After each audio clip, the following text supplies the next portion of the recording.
Last topic बच गया था हाइड्रोजन स्पेक्ट्रम। तो चलो हेडिंग लगा लो आप लोग, हाइड्रोजन स्पेक्ट्रम, हाइड्रोजन स्पेक्ट्रम।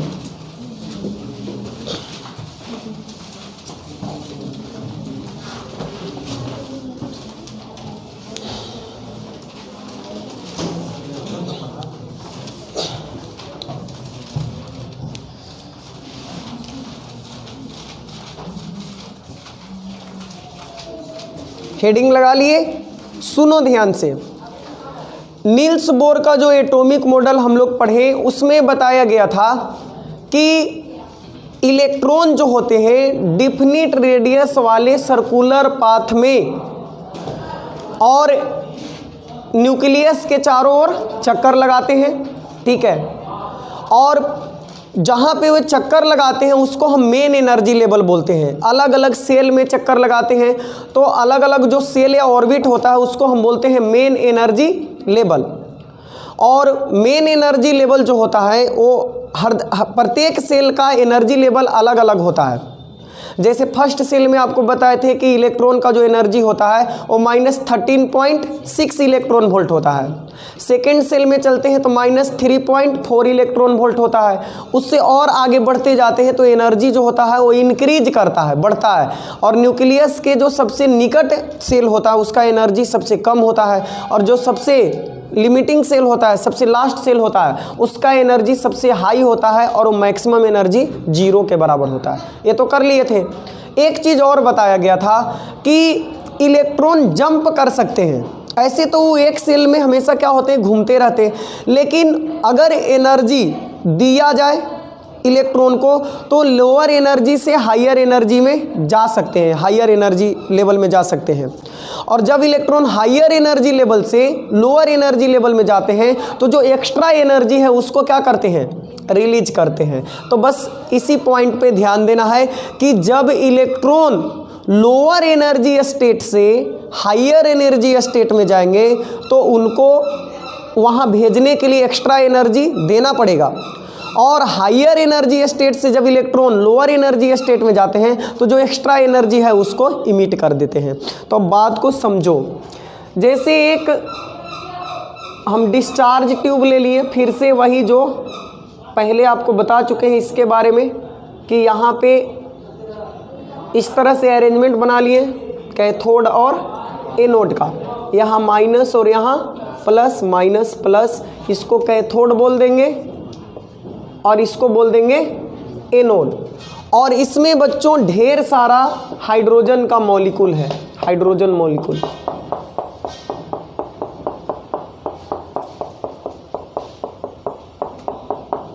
इसमें क्या है, large number of hydrogen molecule,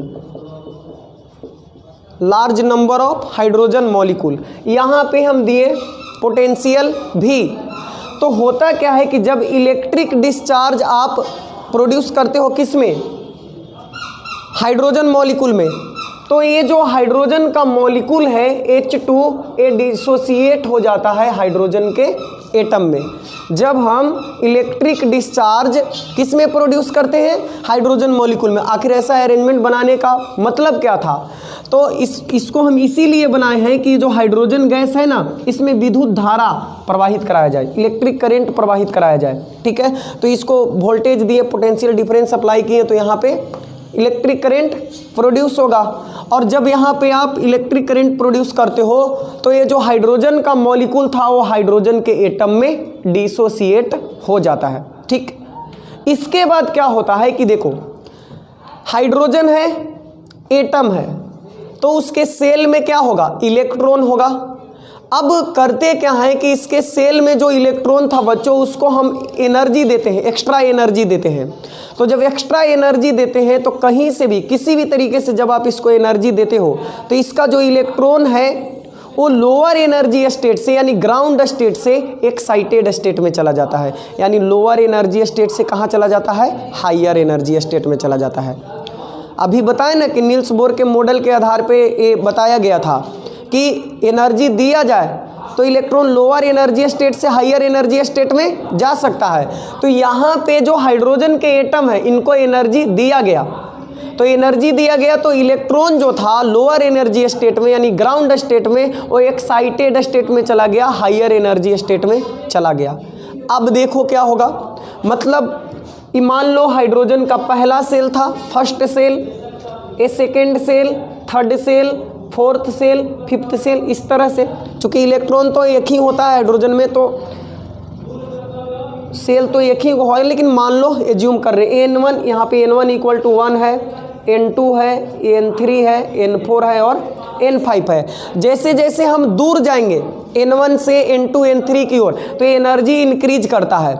यहाँ पे रहने के लिए इलेक्ट्रॉन को कम एनर्जी चाहिए और यहाँ पे रहने के लिए इलेक्ट्रॉन को ज़्यादा एनर्जी चाहिए। तो जब हम इलेक्ट्रॉन को एक्स्ट्रा एनर्जी देते हैं तो एनर्जी ग्राउंड स्टेट से एक्साइटेड स्टेट में, कुछ इलेक्ट्रॉन यहाँ चले गए, कुछ इलेक्ट्रॉन यहाँ चले गए, कुछ इलेक्ट्रॉन यहाँ चले गए, मतलब जैसा जिनको एनर्जी मिला वो उस लेवल में पहुँच गया।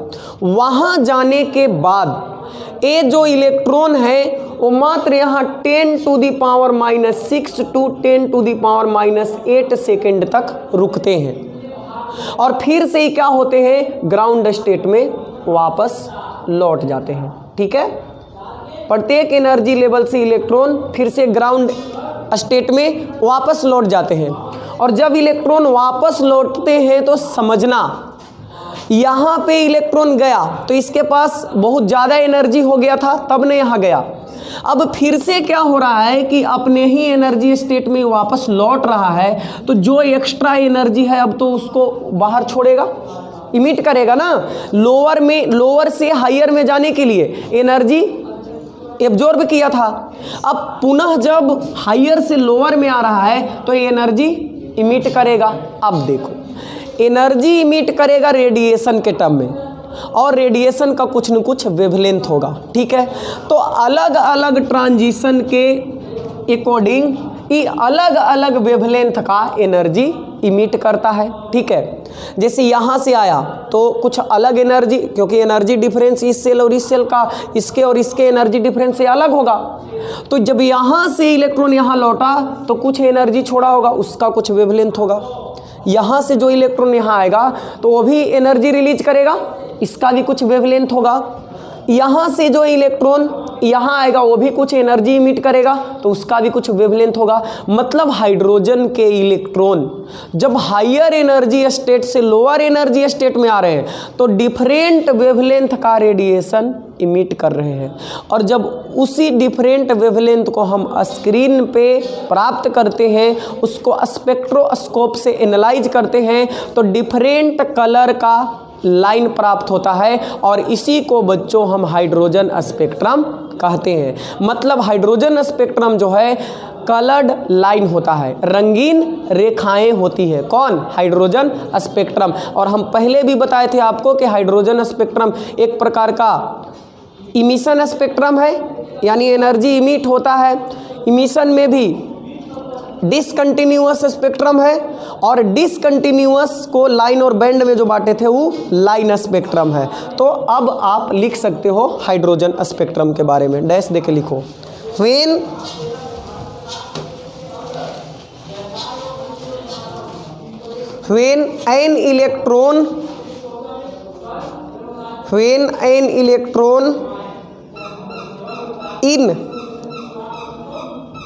when an electron in hydrogen atom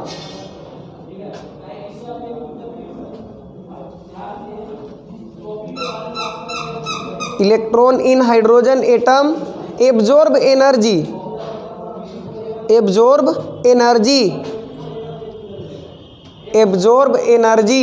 it get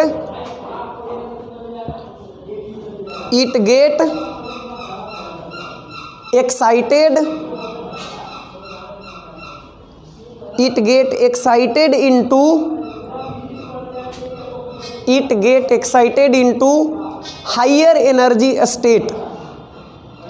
higher energy state where it stay where it stay only 10 to the power minus 6 to 10 to the power minus 6 to वैसे 10 लिख दिए, वैसे नहीं, 10 to the power minus 6 to 10 to the power minus 8 second. Math थोड़ी ना है 10 coat.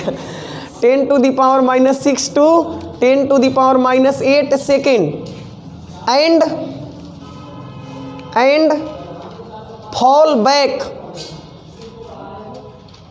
and fall back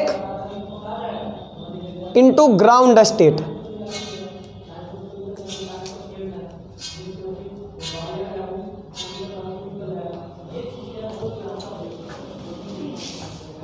ground state in doing so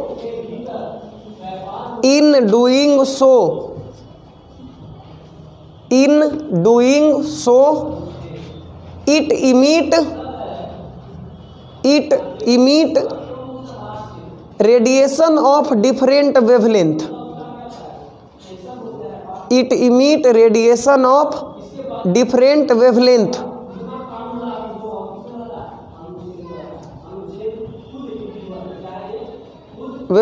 which appear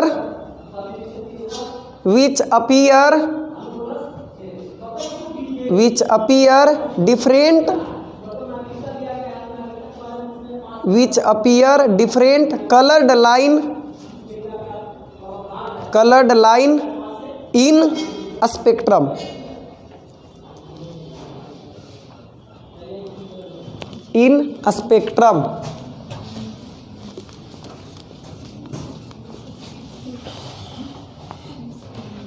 अब देखो, इलेक्ट्रॉन को एनर्जी दिए तो हायर एनर्जी स्टेट में गया, वहाँ कुछ देर रुकने के बाद फिर से वो अपने इनिशियल स्टेट में वापस आ गया।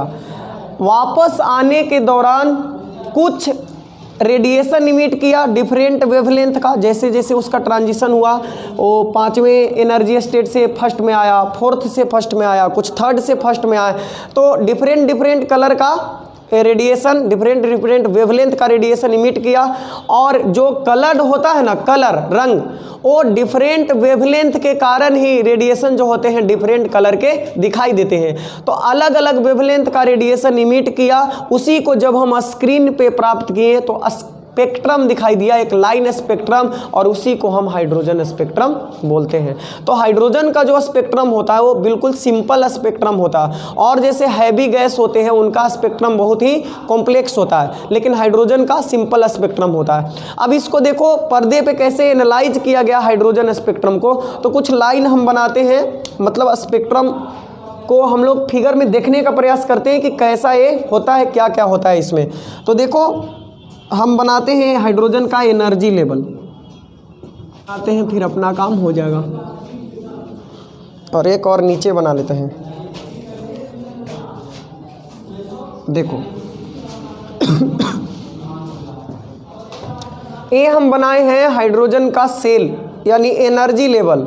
इसको देखो, ये फर्स्ट एनर्जी लेवल है, n इक्वल टू 1, ए है n equal to 2, n equal to 3, n equal to 4, n equal to 5, n equal to 6, n equal to 7, n equal to 8, इस तरह से। ठीक है, अब देखो यहाँ पे जो इलेक्ट्रॉन हायर एनर्जी स्टेट से लोअर एनर्जी स्टेट में आ रहा था, तो देखो अगर हमें इलेक्ट्रॉन को ग्राउंड स्टेट में लाना है, कहाँ लाना है, ग्राउंड स्टेट में, तो इस सेकेंड एनर्जी लेवल से भी ग्राउंड स्टेट में आ सकता है, थर्ड से भी आ सकता है, फोर्थ से भी आ सकता है, फिफ्थ से भी आ सकता है, मतलब जितने भी लेवल हैं उन सब से ग्राउंड स्टेट में इलेक्ट्रॉन आ सकता है। तो देखो पहला ट्रांजिशन हुआ सेकेंड सेल से, सेकेंड मेन एनर्जी लेवल से ग्राउंड स्टेट में, फिर दूसरा जो हुआ थर्ड से फर्स्ट में, ये फोर्थ से फर्स्ट में, फिफ्थ से फर्स्ट में, और सेवेंथ से फर्स्ट में। तो याद रखना कि ये जो ट्रांजिशन हुआ जिसमें इलेक्ट्रॉन जो है किसी भी एनर्जी स्टेट से ग्राउंड स्टेट में आ रहा है, किसी भी एनर्जी स्टेट से कहाँ आ रहा है, ग्राउंड स्टेट में। तो ये जो सीरीज हमें मिला, इस सीरीज को हम लोग बोलते हैं लाइमेन सीरीज। क्या बोलते हैं? लाइमेन सीरीज बोलते हैं। ठीक है, अब इसको भी आप चाहो तो नाम दे सकते हो, अल्फा, बीटा, गामा, डेल्टा, इस तरह से। ठीक है, तो अल्फा जो हुआ वो first line of Lyman series हुआ, beta second line of Lyman series हुआ, gamma third line of Lyman series हुआ और delta fourth line of Lyman series हुआ। तो याद रखना ये है कि इलेक्ट्रॉन किसी भी एनर्जी स्टेट से आए, अगर वो ग्राउंड स्टेट में आ रहा है तो उसको हम बोलते हैं लाइमेन सीरीज। क्या बोलते हैं? Lyman series. अब देखो, इलेक्ट्रॉन कोई ज़रूरी नहीं है कि ग्राउंड स्टेट में ही आए, ऊपर से आके वो सेकेंड एनर्जी स्टेट में भी रुक सकता है कुछ इलेक्ट्रॉन। तो अगर इलेक्ट्रॉन थर्ड से सेकेंड पे आके रुक गया, या फोर्थ से सेकेंड पे आके रुक गया, या फिफ्थ से सेकंड में, या कहीं से भी आया और कहाँ पे रुक गया, सेकंड में, तो ये जो सीरीज हमें मिला इसको बोलेंगे बामर सीरीज। क्या बोलेंगे?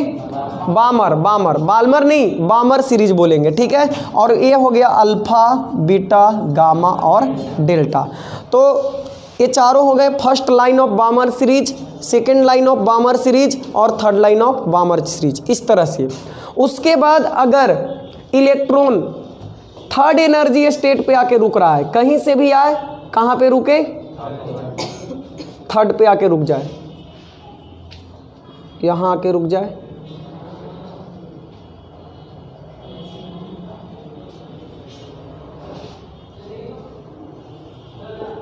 तो ये जो सीरीज बना इसको हम लोग बोलते हैं पास चेन सीरीज, पास चेन सीरीज। और इसको भी हम अल्फा, बीटा, गामा, डेल्टा बोल सकते हैं। उसके बाद अगर इलेक्ट्रॉन जो है ये कहाँ पे आया, फर्स्ट सेकंड थर्ड पे, फोर्थ पे रुक जाए, यहाँ से आए और यहाँ रुक जाए, या यहाँ से आके यहाँ रुक जाए, या यहाँ से यहाँ रुक जाए, तो इसको हम लोग बोलते हैं ब्रैकेट सीरीज बोलते हैं। ठीक है, क्या बोलते हैं? ब्रैकेट। तो लाइमेन, बामर, पास चेन, ब्रैकेट, दो सीरीज और बनता है। देखो, अब नेक्स्ट सीरीज हमारा बनेगा, यहाँ से यहाँ ट्रांजिशन होगा, या यहाँ से यहाँ, इसको हम लोग बोलेंगे फुंड। क्या बोलेंगे? भूंड नहीं, फुंड। भूंड उसको बोलते हैं जिसके सर पे बाल नहीं हो, गंजे को बोलते हैं भूंड मगही में। तो ये फुंड है। और एक लास्ट है जिसको हम लोग बोलते हैं हम्फ्री सीरीज। Humphry series. ठीक है, तो इतना सीरीज बनता है हाइड्रोजन स्पेक्ट्रम का। अगर इलेक्ट्रॉन का ट्रांजिशन किसी भी अदर एनर्जी स्टेट से, हायर एनर्जी स्टेट से ग्राउंड स्टेट में हो रहा है, तो जो सीरीज मिला उसको हम बोलेंगे लाइमेन सीरीज। उसके बाद इस सीरीज को बोलेंगे बामर सीरीज, इसको पास चेन, ब्रैकेट, फुंड और हम्फ्री सीरीज बोलते हैं। ठीक है, तो अब इसमें देखो बामर, ये जो साइंटिस्ट हैं ये 1885 ईस्वी में, कब? 1885 में इन्होंने बताया कि जब हम जो सीरीज प्राप्त हो रहा है स्पेक्ट्रल लाइन, इसको हम लोग बोलते हैं स्पेक्ट्रल लाइन। तो अगर आप स्पेक्ट्रल लाइन को if spectral line is expressed in terms of wave number, बताओ वेव नंबर पढ़ाएं कि नहीं? Wave number, reciprocal of wavelength, wave number, then it ओबे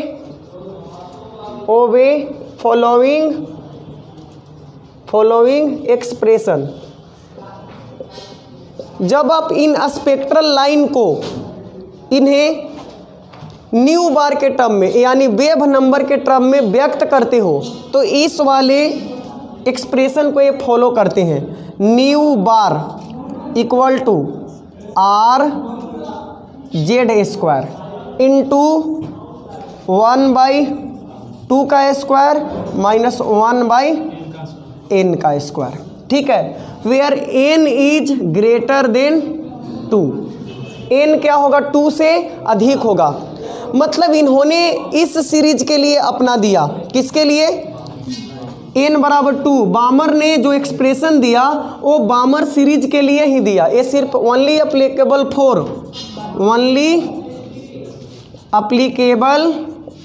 फॉर बामर सीरीज। ठीक है, तो ये जो एक्सप्रेशन था वो सिर्फ बामर सीरीज के लिए अप्लीकेबल था, लाइमैन के लिए, पास्टियन के लिए, ब्रैकेट के लिए लागू नहीं होता था। रीडबर्ग ने इसके कुछ समय के बाद एक और व्यंजक दिया, एक और फार्मूला दिया, वो लाइमैन, बामर, पास्टियन सबके लिए अप्लीकेबल है। तो पहले इतना आप लिख लो, फिर बताते हो कौन सा फार्मूला है।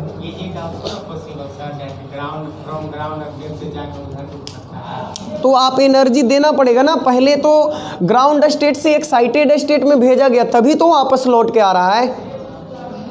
हाइड्रोजन को क्यों खुजली होगा कि वो अपना इलेक्ट्रॉन को ऊपर भेजेगा, मतलब हायर एनर्जी स्टेट में? क्यों हाइड्रोजन स्टेबल से अनस्टेबल होना चाहेगा? किसी के पास जब एनर्जी बढ़ जाता है ना तो वो अनस्टेबल हो जाता है। हम एग्जाम्पल दिए थे कि पैसा अगर किसी इंसान के पास बढ़ जाए तो उसको आलू खरीदना रहेगा सड़क पे तो अनार के भाव पूछेगा नहीं, सेब का भाव पूछेगा। और ना भी खरीदना है तो यो क्या करेगा, आधा केजी सेब खरीद के और अपना एनर्जी वहाँ पे डोनेट करके और चला आएगा। मतलब पैसा दिया तो फिर वो लोअर एनर्जी में चला गया। तो कोई भी एटम चाहता है कि हम लोअर एनर्जी स्टेट में रही, तो ज़बरदस्ती नहीं से इसके इलेक्ट्रॉन को भेजा गया एक्साइट करके। लेकिन जब भेजा गया तो फिर भी उसको वहाँ पर रहना पसंद नहीं है। हमेशा एटम चाहता है कि हम लोअर एनर्जी स्टेट में रहे, तो इसीलिए इलेक्ट्रॉन जंप करके फिर से ग्राउंड में चला आता है। लिखिए,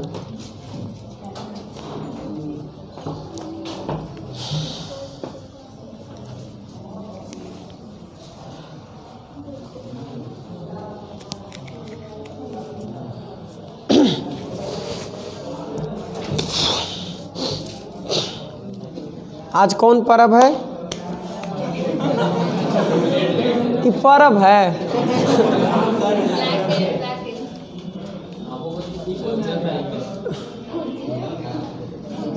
अजीब अजीब तरह का नवरात्रि शुरू हो रहा है देश में।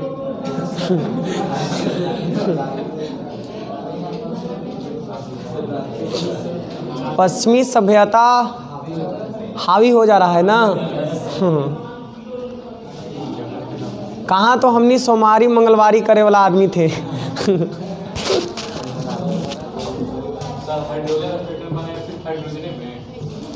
नाम हाइड्रोजन स्पेक्ट्रम है तो हाइड्रोजने का है। अब अलग अलग एटम का स्पेक्ट्रम बनता है। हम पहले ही बोले कि हाइड्रोजन का स्पेक्ट्रम सबसे सिंपल होता है। जैसे जैसे और भारी जो गैस है या भारी जो एलिमेंट हैं, हैवी एलिमेंट, उनका स्पेक्ट्रम कॉम्प्लिकेटेड होता है। ठीक है, तो स्टडी हम लोग करते हैं सबसे सिंपल स्पेक्ट्रम का। बन गया ही। तो ये जो बामर सीरीज है ना, जिसमें देखो ये 2 का स्क्वायर है, मतलब ये जहाँ पे इलेक्ट्रॉन आके रुक रहा है, तो कौन पे रुक रहा है? 2 पे रुक रहा है, तो इसको बामर सीरीज बोलते हैं। तो ये हो गया n1 की जगह पे 2 का स्क्वायर और यहाँ पे n स्क्वायर, यानी जहाँ से इलेक्ट्रॉन आ रहा है। तो ये सिर्फ अप्लीकेबल था बामर सीरीज के लिए। अब आगे देखो रीडबर्ग भाई साहब ने क्या बताया। अब देखो इन्होंने जो काम किया ना, उसको अपने लैंग्वेज में कहा जाता है कमाए धोतिया वाला और खाए टोपिया वाला। जैसे इस फार्मूले का यूज आजकल नहीं के बराबर होता है। हम क्यों ऐसा फार्मूला यूज करेंगे जो सिर्फ एक ही चीज़ के लिए एप्लीकेबल हो? ऐसा यूज करेंगे जो सबके लिए लागू हो। तो इन्होंने क्या चालाकी दिखाया, इन्होंने कहा कि देखो आप जो इसको बता रहे हो ना रीडबर्ग्स फार्मूला, इन्होंने बताया कि आपने जो फार्मूला बताया है न्यू बार इक्वल टू क्या होता है 1/λ, नहीं यही ना बताए थे कि वेव नंबर इक्वल टू 1/वेवलेंथ इक्वल टू, इन्होंने बता दिया r(z² इंटू 1/n1 का स्क्वायर माइनस 1/n2 का स्क्वायर। ठीक है, 1/n1 का स्क्वायर माइनस 1/n2 N2 का स्क्वायर। ठीक है, मतलब N1 क्या है, जहाँ पे इलेक्ट्रॉन आके रुक रहा है, और N2 जहाँ से इलेक्ट्रॉन आ रहा है। तो RZ स्क्वायर। अभी यहाँ पे दो चीज़ है, देखो न्यू बार आप जान रहे हो वेव नंबर है, लेमडा वेवलेंथ है, R जो है इसको हम लोग बोलते हैं नो रेडियस, रेडियस नहीं है, रीडबर्ग कांस्टेंट है। क्या बोलते हैं इसको, रीडबर्ग कांस्टेंट बोलते हैं, और इसका वैल्यू होता है पर सेंटीमीटर, इतना पर सेंटीमीटर इसका वैल्यू होता है। ठीक है, तो अब हम लोग ठहरे कंजूस आदमी, इतना बड़ा वैल्यू रखेंगे तो मल्टीप्लाई करते करते अपने का हालत ख़राब हो जाएगा। तो देखो क्या करते हैं हम इसको, 1.096777 into 10 to the power 1 2 3 4 5 10 to the power 5 पर सेंटीमीटर। अब जब 1 पॉइंट के बाद 0 आ गया है तो इसका वैल्यू 1 से कुछ ज़्यादा बड़ा नहीं है, तो हम इसको लिख सकते हैं 10 टू द पावर 7 पर सेंटीमीटर। तो 7 नहीं 5, 10 टू द पावर 5 पर सेंटीमीटर। ठीक है, तो रीडबर्ग फार्मूला में जहाँ भी R का वैल्यू आएगा तो आप 10 टू द पावर 5 लिख के निकल सकते हो, मतलब इसको निकलना कहते, निकल सकते हो, जल्दी में करके निकल सकते हो, और नहीं तो गुत्थम गुत्थी करना है इसके साथ, खूब खाए पिए हो पचाना है तो इसका यूज करो। ठीक है, अब यहाँ पे N1 और N2 आया है ना। अब देखो आपका ना इस बार फिजिक्स का जो एग्ज़ाम हुआ उसमें इससे एक क्वेश्चन ऑब्जेक्टिव में भी आया था जो आगे हम लिखने वाले हैं। पहले आप इसको लिख लीजिए, अप्लीकेबल, ये जो फार्मूला है ना, अप्लीकेबल फॉर ऑल सीरीज, प्रत्येक सीरीज के लिए अप्लीकेबल है। यहाँ पे एक चीज़ और बच गया बच्चों, जेड है एटॉमिक नंबर, यानी जिस एलिमेंट के लिए बोलेगा उसका एटॉमिक नंबर का हम लोग यूज कर लेंगे। हाइड्रोजन के लिए बोलेगा तो हाइड्रोजन, हीलियम के लिए बोलेगा तो हीलियम प्लस होगा, क्योंकि बोर्स मॉडल जो है ना हाइड्रोजन लाइक एटम के लिए अप्लीकेबल होता है। अब देखो यहाँ पे हम लोग को ध्यान रखना है कि N1 क्या होगा और N2 क्या होगा ना। N1 पता होगा तब ना कि यहाँ पे पुट करेंगे N1 का वैल्यू और N2 का वैल्यू। तो चलो लिखते हैं, देखो यहाँ पे लिख लेते हैं सीरीज ऑफ लाइन, यानी कौन सा सीरीज बन रहा है, और उस सीरीज के लिए N1 का वैल्यू क्या होगा और N2 का वैल्यू क्या होगा, फिर उसका जो रीजन होगा और इसका वेवलेंथ,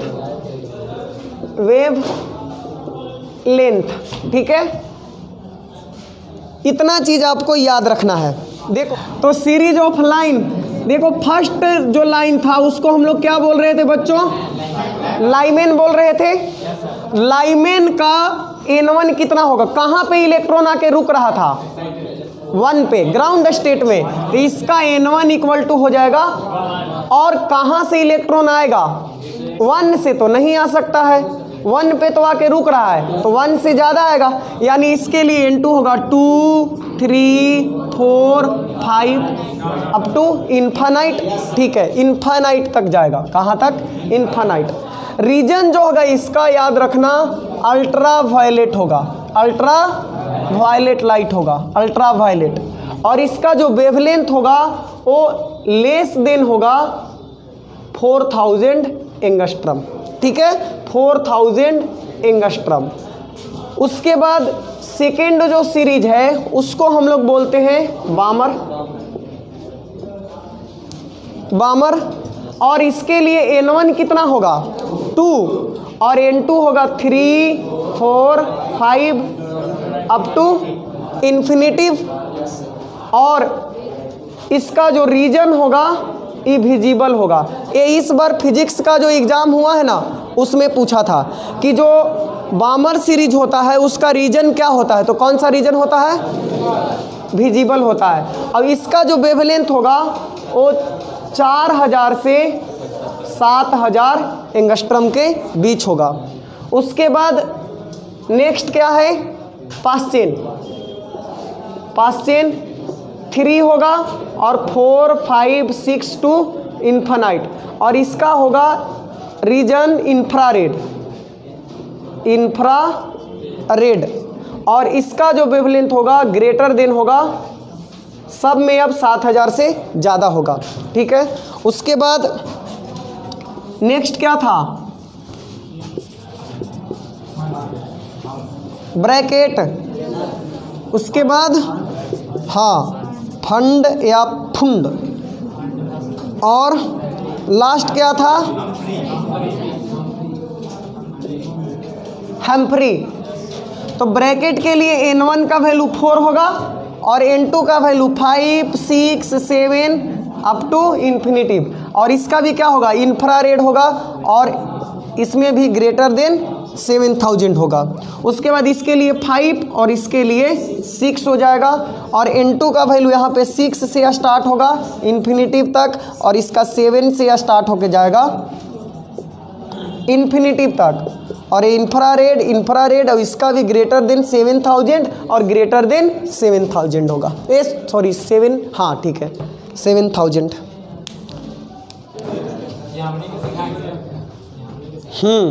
बहुत धारा पर वह अंग्रेजी बोलता है एकदम। शैलेशी सर के चेला है का?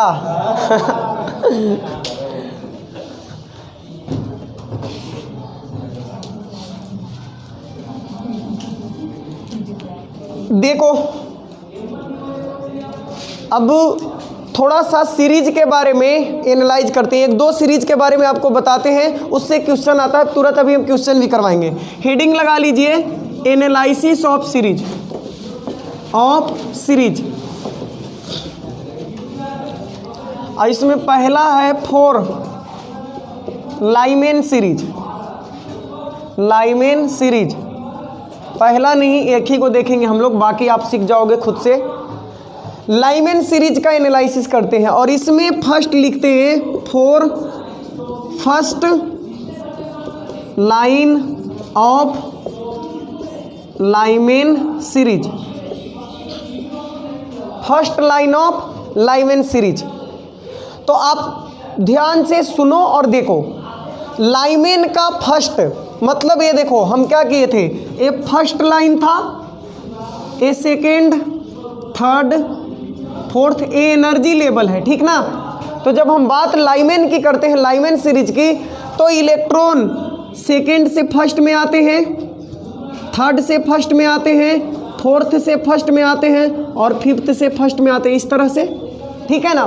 तो ये जो अल्फा था इसको हम बोलते हैं first line of Lyman series, इसको बोल रहे थे second line of Lyman series, ये था third line of Lyman series, और fourth line of Lyman series. Lyman series क्यों? क्योंकि यहाँ पे सारे के सारे कहाँ पे आ रहे हैं, सारा ट्रांजिशन ग्राउंड स्टेट में हो रहा है। तो n=1 में जब ट्रांजिशन होगा तब उसको हम लाइमेन बोलेंगे। कहाँ से? 2 से, 3 से, 4 से, 5 से, या फिर इन्फिनाइट से, ठीक है, इन्फिनाइट से। तो हमें चाहिए first line of Lyman series का, तो बताइए first line of Lyman series, तो n1 बराबर तो 1 होगा, n1 बराबर 1, n1 बराबर 1, तो n1 इक्वल टू हो गया बच्चों 1, और n2 इक्वल टू क्या होगा बताओ। यहाँ पे ध्यान दो, first line of Lyman series, तो first line of Lyman series यही ना है अल्फा, तो alpha first line of Lyman series कहाँ से आ रही? 2 से। तो first line of Lyman series के लिए n1 1 होगा और n2 कितना होगा? 2 होगा, ठीक है। तो we know that lambda alpha लिख लेते हैं ना, क्योंकि पता चलेगा कि फर्स्ट लाइन है, फर्स्ट लाइन है अल्फा। तो होता है r z² इंटू 1/n1 का स्क्वायर माइनस 1/n2 का स्क्वायर, होता है कि नहीं?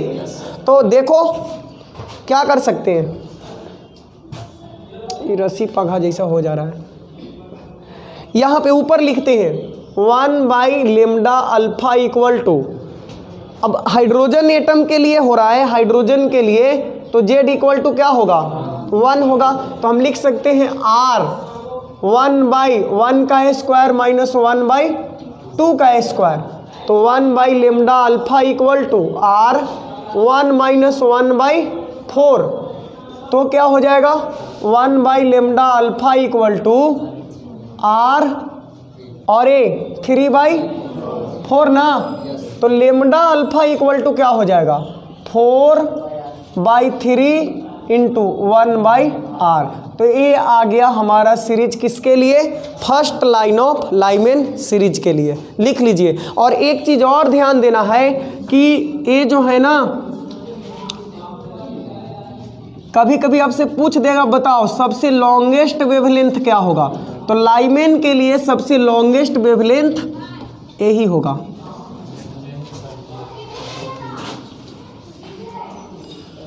जी लॉन्गेस्ट वेवलेंथ होगा, ठीक है। तो first line of Lyman series होगा, वही हमारा सबसे लॉन्गेस्ट वेवलेंथ होगा। हो गया। Second line of Lyman series के लिए कैलकुलेट किए,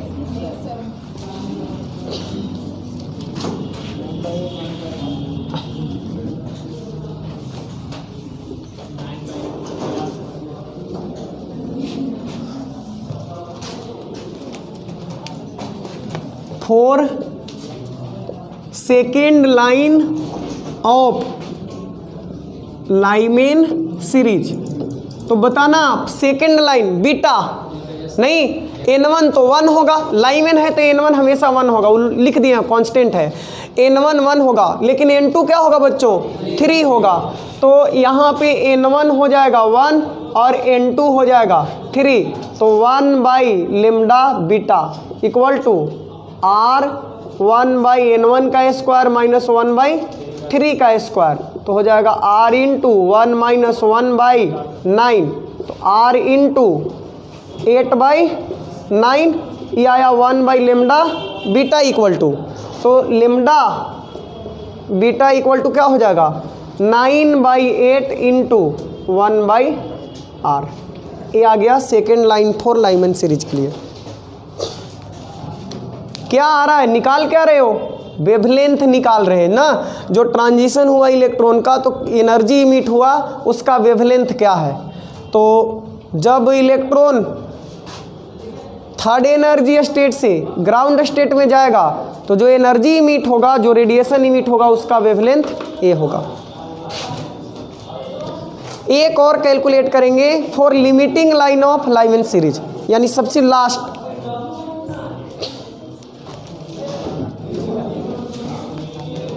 देखो फोर थर्ड ना, फोर लास्ट लाइन, जिसको हम लिमिटिंग लाइन भी बोलते हैं, last line of Lyman, for last line of Lyman series. तो यहाँ पे 1/λ इन्फिनाइट इक्वल टू R। बताओ N1 के जगह पे क्या होगा बच्चों, लाइमैन है तो 1 होगा, और N2 के जगह पे सबसे लास्ट लाइन मतलब इन्फिनाइट होगा। तो 1/1 का स्क्वायर माइनस 1/इन्फिनाइट का स्क्वायर। तो 1/λ इन्फिनाइट इक्वल टू 1 माइनस, तो λ इन्फिनाइट इक्वल टू क्या हो जाएगा, क्या हो जाएगा 1/R हो जाएगा, ठीक है। और ए सबसे शॉर्टेस्ट वेवलेंथ होगा, शॉर्टेस्ट वेवलेंथ, शॉर्टेस्ट वेवलेंथ। चलो ई रीडबर्ग फार्मूला कंप्लीट। अब 2 गो ट्रिक बताते हैं आपको, मिटाओ इसको।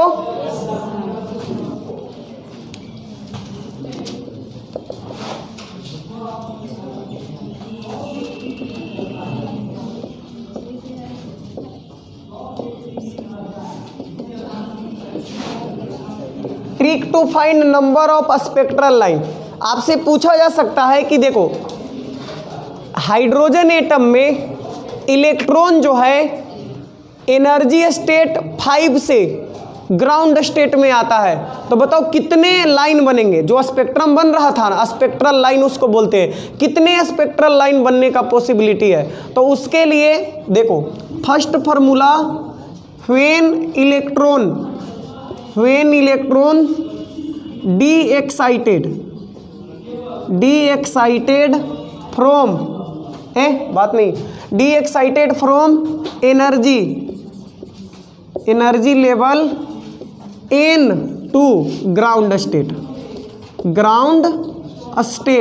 जब nवें सेल से इलेक्ट्रॉन कहाँ पे जा रहा हो, ग्राउंड स्टेट में जा रहा हो, तब नंबर ऑफ स्पेक्ट्रल लाइन के लिए आपको फार्मूला यूज करना है n इंटू n-1/2। ठीक है, n क्या बता रहा है, कहाँ से इलेक्ट्रॉन आ रहा है, तो n into n-1/2। Second formula when electron jumps from higher energy state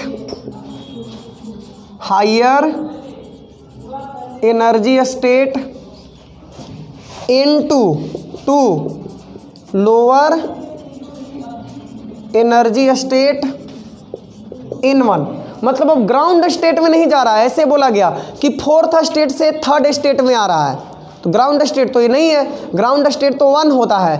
तो उसके लिए आप लगाओगे formula number of spectral line equal to, Sri Lanka नहीं है, यह स्पेक्ट्रल लाइन है, n2 minus n1 into n2 minus n1 plus 1/2, n2 minus n1 into n2 minus n1 plus 1/2। Actual में ओरिजिनल फार्मूला यही होता है, जब यहाँ पे आप n1 के जगह पे 1 रखोगे ना, तो फिर से यही वाला फार्मूला आ जाएगा, समझ गए। तो उसको अलग बना दिए, इसको अलग बना दिए, लिख लीजिए।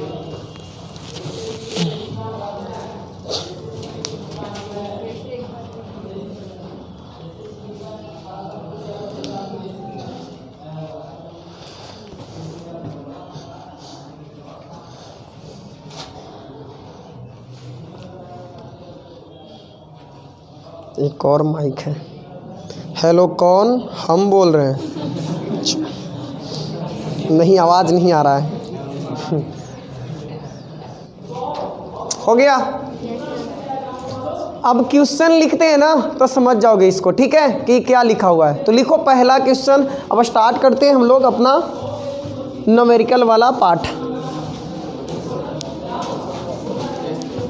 लिखो first question, calculate the number of spectral line. Calculate the number of spectral line when electron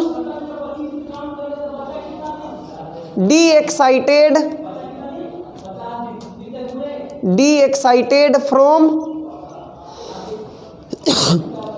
third energy level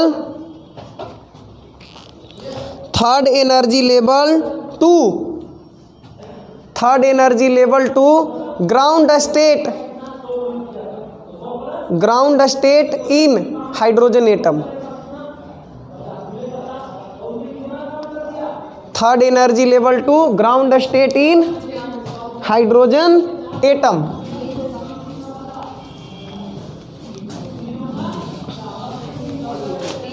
देखो थर्ड एनर्जी लेवल टू कहाँ, ग्राउंड स्टेट ना। तो ग्राउंड स्टेट में जब जा रहा था तो फार्मूला कौन सा लगाए थे, ऊपर वाला, n इंटू n-1/2। तो number of spectral line equal to n into n-1/, n कितना है बच्चों, 3 माइनस 1/2, तो 3 इंटू 2/2, 2 गयो, क्या बच गयो 3। तो आप चेक करके देख सकते हो, देखो कैसे, E हो गया हमारा n equal to 1 ground state, और E हो गया सेकेंड, और E हो गया third, n equal to 3, n equal to 2। अब 3 गो लाइन कैसे बनेगा भाई, तो देखो एक लाइन तो डायरेक्ट दूसरा से पहला में आएगा, एक लाइन तीसरा से दूसरा में आएगा, और ऐसा हो सकता है कि एक लाइन तीसरा से दूसरा में आया और तब जाके दूसरा से फिर पहला में आया। ठीक है, तो इस तरह से कितना लाइन बन गया, 3 लाइन का पॉसिबिलिटी है। तो नंबर ऑफ स्पेक्ट्रल लाइन 3 आ गया। तो अब चाहो तो आप ये ट्रिक फार्मूला का यूज कर लो निकालने के लिए, और नहीं तो हमारे बाप दादा जो पढ़ते थे पुराने ज़माने में, ओह जिंदगी भर करते रहो। कोई दे दिया कि 10वां से आ रहा है ग्राउंड स्टेट में, अब पूरा भर बोट के बनाते रहो, खींचते रहो, यहाँ से वहाँ, वहाँ से वहाँ, फिर वहाँ से वहाँ जंप कराते रहो बंदर जैसा। ठीक है, बना लो। हाँ बन गया, तो नेक्स्ट क्वेश्चन लिखो।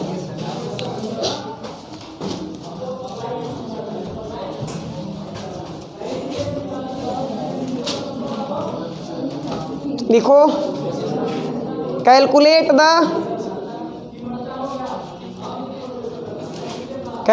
The number of spectral line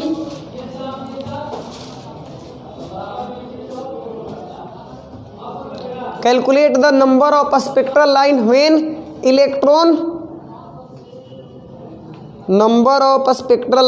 electron jumps from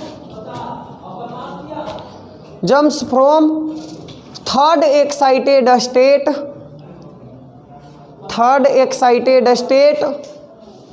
to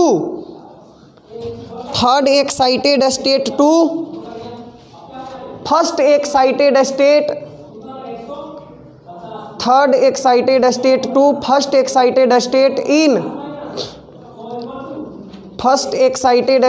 in hydrogen atom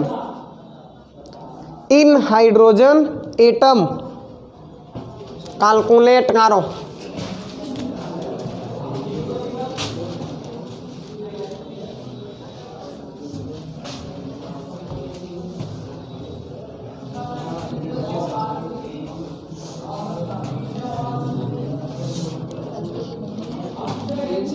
है फेरू से 3 आ गया। अच्छा पहले तो समझो भाई साहब यहाँ क्वेश्चन को। थर्ड एक्साइटेड स्टेट माने N2 बराबर 3। बहुत मार मारेंगे दोस्तों। एक्साइटेड स्टेट का मतलब ना फर्स्ट एक्साइटेड स्टेट का मतलब कि second shell, second excited state का मतलब थर्ड सेल। सब भूल गए का? अच्छा किए।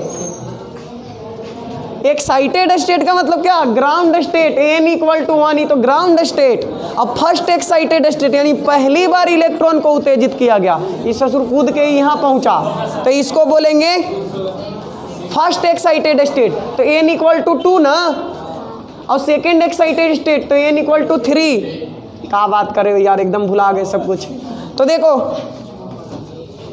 कहाँ से कहाँ जा रहा है, फर्स्ट एक्साइटेड स्टेट, थर्ड से third excited state to first excited. अभी थर्ड एक्साइटेड स्टेट का मतलब हुआ ना बच्चों n = 4, और फर्स्ट एक्साइटेड स्टेट का मतलब हुआ n = सेकेंड। हाँ सेकेंड, n = 4 और n = सेकेंड। अब देखो इसको n2 मान लेते हैं और इसको n1 मान लेते हैं, क्योंकि ग्राउंड स्टेट तो नहीं है। तो अब देखो नंबर ऑफ स्पेक्ट्रल लाइन, तो n2 - n1 into n2 - n1 + 1/2। काल मडरिया रहा है, लग रहा है कि काहे कि 3 आएगा हो, तब सही है। n2 - n1 तो 4 - 2, फिर n2 - n1 तो 4 - 2 + 1 और 2। 16 कारण से का मिली, 4 में से 2 गवा 2, और 4 में से 2 गवा 2 और 1 3 और 2। केकरी 6 आ रहा था, 3 ही होगा ना। इसमें एक क्वेश्चन है, लगता है कि इससे आए उतारो। बोले what is the what is the maximum number, what is the maximum number of emission lines, what is the maximum number of emission lines, emission lines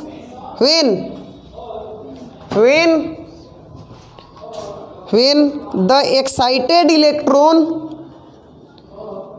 when the excited electron of a, when the excited electron of a hydrogen atom, of a hydrogen atom in, of a hydrogen atom in n equal to 6, n equal to 6 drops to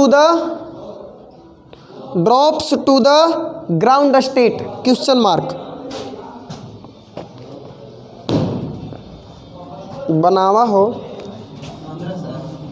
मैंने बता रहे हो कि पूछ रहे हो?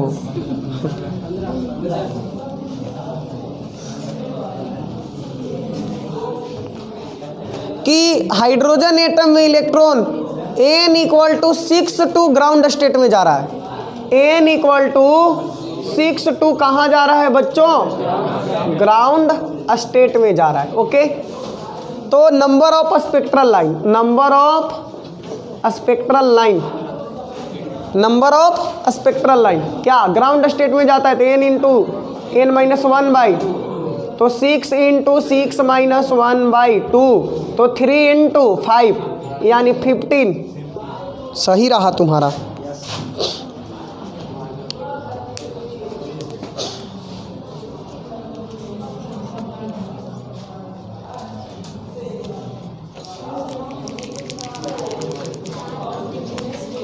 दस minute, तब मेरा क्लास स्टार्ट होने वाला 4 बजे से, तो 10 मिनट और पढ़ ही लो। जो रीडवर्ग फार्मूला है ना, उसका यूज ना किए हम लोग। थोड़ा सा उस पर एक क्वेश्चन जल्दी से, calculate the shortest wavelength,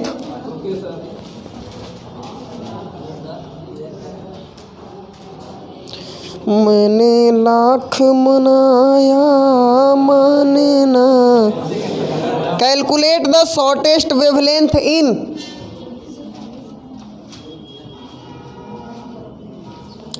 calculate the shortest wavelength in H2+, ऐसे लिखा है, ऐसे हाइड्रोजन का मॉलिक्यूल है और इस पे प्लस लगा दी है। Calculate the shortest wavelength in H2+ spectrum, H2+ spectrum of Lyman series, H2+ spectrum of Lyman series when काट दो यार, ये रीडवर्क कांस्टेंट का वैल्यू दे दिया है इतना, तो हम लोग को तो मालूम ही है, तो काट दो सीरीज। बस कैलकुलेट करो अब जो पूछा है आपसे। क्या पूछा? कैलकुलेट द शॉर्टेस्ट वेवलेंथ, क्या यार, calculate the shortest wavelength Lyman series के लिए ना। तो देखो 4 लाइमेन सीरीज, लाइमेन सीरीज के लिए ये तो मालूम कि n1 इक्वल टू हमेशा क्या होगा, और 4 शॉर्टेस्ट वेवलेंथ हम क्या बताए थे, इनफाइनाइट लेना पड़ेगा इनटू, सब कुछ करवाया हुआ है। अब अगर हम क्वेश्चन ना भी करवाएं ना इस टॉपिक पे, और आपको मिलता है कहीं पे बुक में क्वेश्चन, तो आप आराम से कर सकते हो। खाली सब चीज़ पढ़ लेना एक बार, कब लॉन्गेस्ट कब शॉर्टेस्ट सब कुछ लिखवा दिए, सब कुछ बनेगा। तो 4 शॉर्टेस्ट वेवलेंथ कब बताए थे, जब n2 क्या था, इन्फिनिटिव था, तब ना शॉर्टेस्ट। एक चीज़ और बता रहे हैं आपको, ये जो R है ना, R 109677 पर सेंटीमीटर जो था, ये बहुत ना, ये उबाऊ है, ये भी, तो तो इसको यूज ना करना, हम लोग ना डायरेक्टली 1/r का यूज कर लेंगे। 912 एंगस्ट्रम आप कर लेना अप्रोक्सीमेटली, ठीक है। 911.8 के समथिंग आता है, तो हम लगभग कितना यूज करेंगे 912। अब इससे ना आपका प्रत्येक सवाल आसान हो जाएगा। और वेवलेंथ चाहे तो एंगस्ट्रम में दिया रहता है ऑप्शन में, नहीं तो नैनोमीटर में। तो अगर नैनोमीटर में दिया रहे ना तो आप इसको 91.2 नैनोमीटर यूज कर लेना, ओके। 1/r का वैल्यू अब आसान हो जाएगा। तो अब देखो हमें चाहिए शॉर्टेस्ट वेवलेंथ। 1/λ इक्वल टू क्या होता है RZ स्क्वायर 1/n1 का स्क्वायर माइनस 1/n2 का स्क्वायर। तो 1/λ equal to R 912 into Z hydrogen है तो 1 का स्क्वायर 1/n1 का स्क्वायर तो 1 माइनस 1/n2 का स्क्वायर इन्फानाइट। तो 1/λ इक्वल टू 912। तो लेमडा इक्वल टू 1/912 एंगस्ट्रम।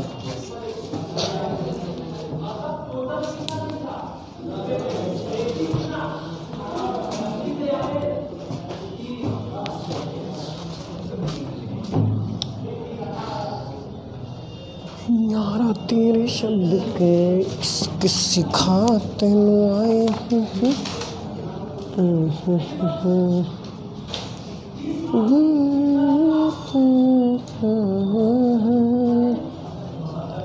तो क्या परवाह इस दुनिया की। का यार गाने भी नहीं देते तुम खत्म करने के चक्कर में थे हम, ठीक ना। तो कल से क्वांटम नंबर स्टार्ट करेंगे, तो एक दिन में ख़त्म होगा नहीं, तो 1 घंटा सवा घंटा पढ़ाएंगे, ठीक है। Quantum number most important for JEE find. बहुत ज़्यादा क्वेश्चन आता है वहाँ से, क्वांटम नंबर, इलेक्ट्रॉनिक कॉन्फ़िगरेशन, सब कुछ वहीं से आएगा। हुंड्स रूल, अफबाऊ प्रिंसिपल, हाँ तो आता है, बहुत सारा आता है। लिखो find the wavelength of radiation,